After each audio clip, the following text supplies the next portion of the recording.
Good evening and thank you so much for joining us. Welcome to Science TV Prime News, today being on Tuesday, the 2nd of December 2025. My name is Chris Mololo. Our sign language interpreter is Tobias Omondi, and here are our day's top stories. President William Ruto has publicly defended his administration's stringent economic policies, stating that he was compelled to make very difficult and sad decisions to prevent the country from defaulting on its national debt obligations. Speaking at State House on Tuesday while receiving the Jukwaa la Usalama report, the president emphasized his commitment to honesty regarding the nation's finance state when he assumed office. He affirmed that he takes his responsibility seriously and owed the public a transparent account of the severe economic challenges the country is facing. Kwa ni ya siasa kawaida, si ndivyo? Hivyo ndivyo tumezoea, lakini tukasema tunataka kutengeneza jukwaa la wananchi kuzungumzia jambo la muhimu la usalama katika taifa letu. Mimi nawashukuru nyinyi katika mashinani, sehemu zote za taifa letu la Kenya, mulijitokeza na mkasema wazi wazi, wananchi wao wakasema wazi wazi ya kwamba haya ndio mambo tunataka yatatuliwe, ndio tuweze kuwa na usalama, ndio tuweze kama taifa tuendeshe mambo ambayo yanatuhusu ya maendeleo, ya masomo, ya kilimo na sehemu zile zingine zote ambazo tunataka kushughulika nayo. Hayawezi kwenda mbele kama hatuna usalama wa kutosha.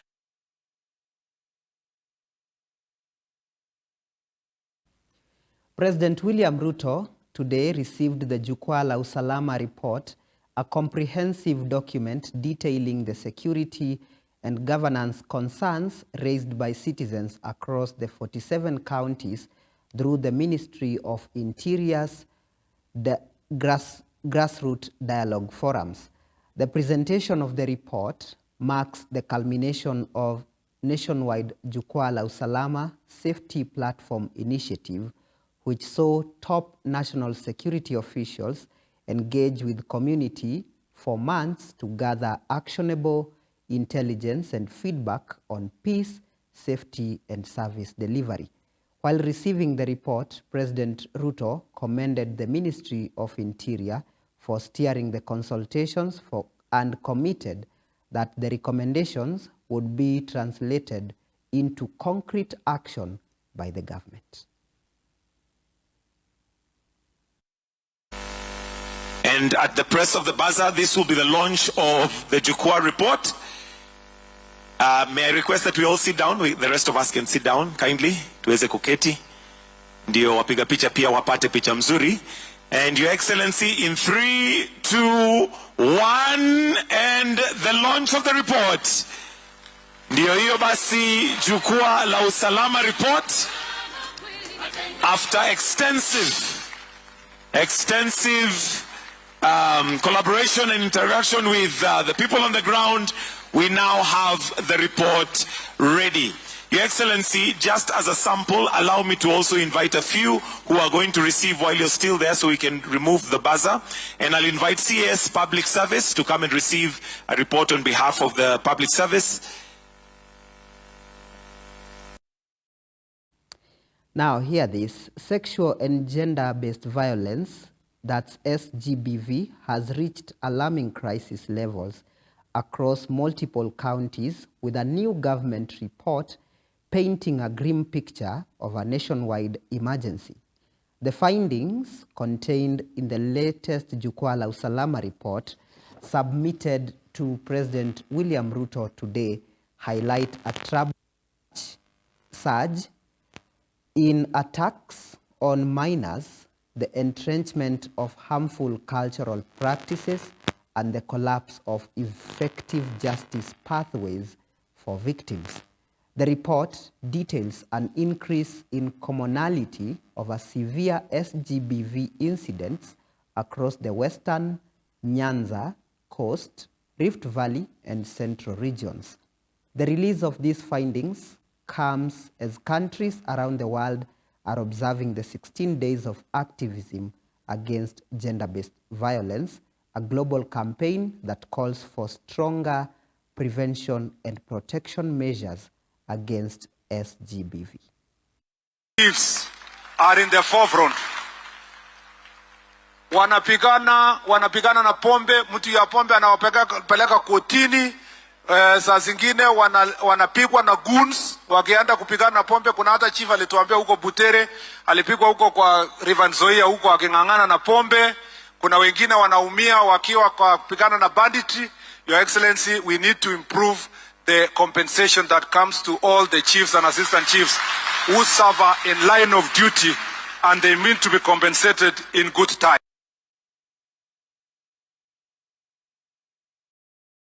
In other news, Chief Justice Martha Koome on Tuesday led an annual conference for judges and magistrates from the East African Community, that's EAC, that was held in Nairobi. The high-level gathering brought together judicial officers from across the EAC member states to discuss critical strategies aimed at enhancing and improving access to justice within their respective court systems. The annual conference serves as a key platform for regional judicial collaboration, allowing judges and magistrates to share best practices and harmonize approaches to legal challenges affecting the entire East African region.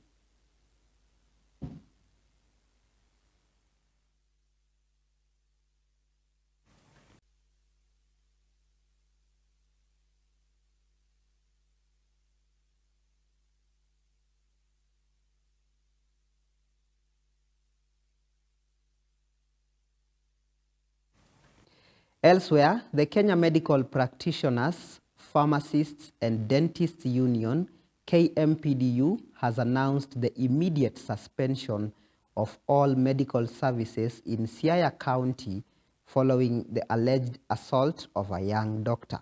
According to a letter from Dr. Agre Orwenyo Nyabuti, that's the KMPDU Nyanza Branch Secretary, dated December the 2nd, 2025, the incident reportedly occurred on the night of November 30th.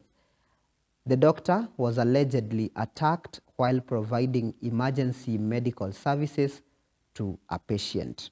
The union has raised serious allegations regarding the identity of the assailants, claiming the attack involved county government leadership, a chief, and staff from the governor's office. And Agriculture and Livestock Development Cabinet Secretary, Senator Mutahi Kagwe, has announced sweeping reforms that will reposition Kenya's large-scale farming potential, including the gazettement of Galana Kulalu as a special economic zone, SEZ, the formation of one-stop land commercialization office, and the acceleration of private sector participation in unlocking idle public land across the country.